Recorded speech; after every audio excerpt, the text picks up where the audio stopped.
buenos días para todos. Mañana es el Día Internacional de la Fisioterapia y bueno, quisimos traer un referente para hablar de esta materia que mucha gente la conoce, tal vez porque ha padecido algún dolor y bueno, lo ha podido resolver, pero es mucho más que eso la fisioterapia. Vamos a hablar con Pablo Bienpica, por supuesto licenciado en fisioterapia, pero además director de la carrera de Ciencias para el Movimiento de la UCUDAL y de otros emprendimientos. Además de eso es osteópata, que también suma. Pablo, bienvenido, es un placer. Muchas gracias, María. Como lo has dicho, nosotros, los fisioterapeutas, los licenciados en fisioterapia, festejamos o celebramos nuestro día que corresponde a la creación de la Asociación Mundial de Fisioterapia, que reúne a más de 110 países y utiliza o recompone a más de 500.000 fisioterapeutas en todo el mundo.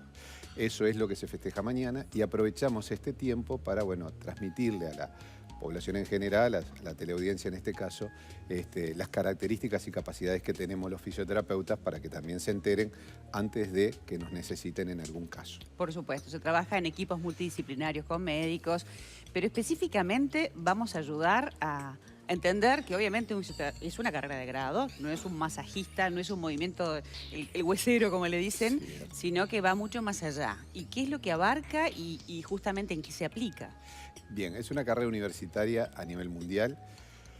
Ubica básicamente una formación de 4 años en este momento. Ya está centrada en esa característica. Por ejemplo, en Europa ya está conformada todas las áreas de los países europeos.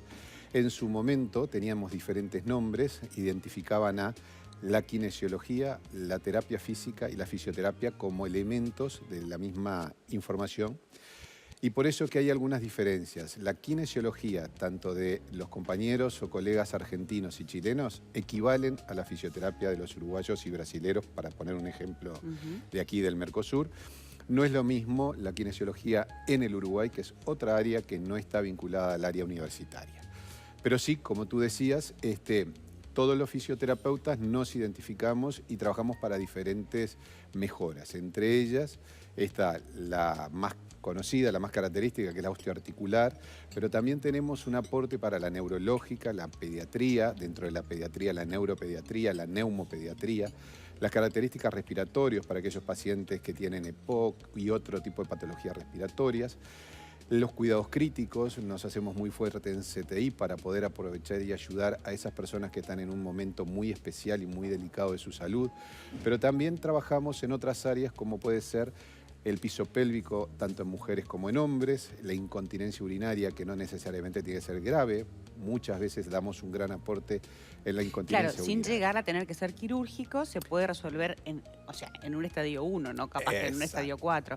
Ahora, y con pacientes, por ejemplo, oncológicos, también sé que en equipo se puede trabajar. Hemos ido abarcando cada vez más pautas, porque todo lo que está relacionado al movimiento y a la falta del movimiento, entonces nos identifica, porque esa fue la responsabilidad que nos dio la Organización Mundial de la Salud, apoyar a las personas con dificultades de movimiento. Entonces, el paciente oncológico, que no es que busquemos en ese caso la recuperación, la curación del paciente oncológico, pero sí el proceso de apoyo, ya sea por sus tratamientos asociados, cirugía, radioterapia, quimioterapia, tratar de que ese paciente, esa persona tenga un confort y una mejora del movimiento en el transcurso de la vivencia de su proceso oncológico, y ya también, en final, no necesariamente o exclusivamente de la oncología, en ese final de la vida que muchas veces denominamos tratamientos paliativos, el fisioterapeuta trata de que esa persona pase con mayor analgesia, con mejor calidad de vida en ese proceso. Entonces también acompañamos desde, como te decía, del proceso de inicio de la vida, en neonatología, en aquellos niños que nacen con dificultades en el movimiento, aquellos niños que están en una condición de cuidados críticos, hasta el final de la vida en ese proceso de los cuidados paliativos. Y ni qué hablar cuando hay algún tipo de cirugía, por ejemplo, una prótesis de cadera, una prótesis de rodilla, que hay que recuperar ese movimiento y que de la mano de ustedes es mucho más fácil, ¿no? ¿O es necesario, te diría? Ahí está. En todo congreso que uno va, siempre, por suerte, los cirujanos reconocen el aporte de la parte de rehabilitación, de la parte de fisioterapia, y normalmente lo dicen. Dicen que necesitamos un aporte del proceso posterior a la cirugía, que es la rehabilitación. Entonces, cuando tú tenés un paciente con una prótesis, en este caso, que fue un comentario que has hecho, o una lesión de los ligamentos, o una lesión en el hombro que tiene diferentes tipos de problemas o diferentes tipos de denominación de la lesión, el proceso de cirugía es el comienzo de una solución, pero el final de la solución es mancomunado con el proceso de la fisioterapia o de la rehabilitación de ese movimiento que falta, y que a veces lleva un proceso largo, 6 meses, 1 año, Claro. y que tenemos que ir acompañando al paciente para que no cometa errores que nos puede costar al paciente en primer lugar, al cirujano que lo operó y al responsable de la rehabilitación está acompañando un proceso de error. También los adultos mayores, estamos viendo algunas imágenes, necesitan de recuperar esos rangos de movimiento que a veces, bueno, por la edad o por situaciones, por adaptaciones, los van perdiendo. La característica de la vida es mayor movimiento a menor movimiento. Entonces, como tú bien dices, el adulto mayor naturalmente va perdiendo movimiento sin necesidad de estar enfermo. Y nuestro enfoque, nuestra característica es no solamente llegar cuando los problemas ya están instalados. La idea es tratar de que ese individuo no llegue al problema. Entonces sí que tenemos toda una línea de no solamente tratar a la persona por enfermedad. Al adulto mayor hay que tratar de evitarle que tenga los problemas como por ejemplo las caídas. Hay toda una línea de colegas que se dedican a evitar las caídas del adulto mayor haciendo ejercicios y tratamientos para la prevención de caídas. Ya que una caída es el proceso, está demostrado que es una cadena de lesiones, Claro. que el proceso podría llegar a ser grave. O sea, Movimientos adecuados y adaptados para ellos. Vamos a hablar también de todo un capítulo que tiene que ver con los deportistas, pero antes te voy a trasladar preguntas del público que ya nos están llegando. Vamos a ver entonces qué es lo que nos proponen esta mañana. Mira, justo, juego al vóley. Tengo una lesión en el manguito rotador. ¿La fisioterapia me puede ayudar? Es lo que dice Miriam. A Miriam le decimos concretamente que sí, y que incluso en muchas oportunidades se le brinda antes de una solución más compleja, que podría llegar a ser una cirugía, el proceso de rehabilitación. Con lo cual muchas personas evitan la cirugía. Y aquellas que la deben tener vienen mejor preparadas para el proceso posterior, que es la rehabilitación. Así que le decimos a Miriam que no tenga duda de comenzar un tratamiento de rehabilitación que podría en muchos casos ya evitar un proceso más complejo para su rehabilitación, y llegado el caso que lo necesite, también va a poder conseguir una mejor restauración y más rápida en esos casos. Fortalecer aquellos músculos, ¿no?, que se insertan en esas zonas, cosas que no suceden. Tenemos otra pregunta para trasladarte.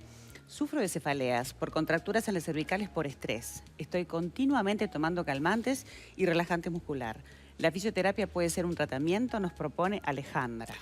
No solamente puede, debe ser un tratamiento y debe luchar para evitar ese continuo tratamiento a base de calmantes y de relajantes. O sea, hay muchas opciones para que esa persona, lo digo en forma general, después hay que estudiar y analizar concretamente cuál es su problema específico que la lleva a tener esa condición de dolores de cabeza o cefaleas, y hay muchas opciones para tratar de que ella no tenga que vivir con sus dolores. Hemos hablado muchas veces en calidad de vida de lumbalgia, de cefaleas, del cuello rectificado, que tiene que ver con posturas laborales, ¿no? Que nos han enseñado la ergonomía, ¿no?, de cómo tenemos que sentarnos, que no es una cosa, digamos, de todos los días, pero que debería ser así. Hay gente que inclusive en las empresas hace como ese aporte, porque subir un poquitito de repente el monitor te puede cambiar la vida y te puede cambiar problemas de dolor de cabeza, como nos planteaba esta chica, y otras patologías, Pablo. Por eso que también la fisioterapia está en las empresas, o sea, no solamente nos deberían identificar en la enfermedad. Hay colegas que se dedican a estar en las empresas para ese tipo de estructuras, observar, ayudar, explicar por qué no se deben hacer tales cosas o proponer cambios que a veces no son grandes, pero que solucionan mucho de estos problemas, y por eso que se dice que también la fisioterapia hoy está caminando hacia el trabajo laboral, valga la redundancia en el concepto, pero es buscar cómo solucionar esos problemas en la propia empresa, en el propio puesto de trabajo. Hacer prevención, ¿verdad? Pablo, un lujo. Felicitaciones mañana por el Día Internacional para todos los fisioterapeutas. Gracias por acompañarnos esta mañana, ¿eh? Gracias a ustedes por invitar.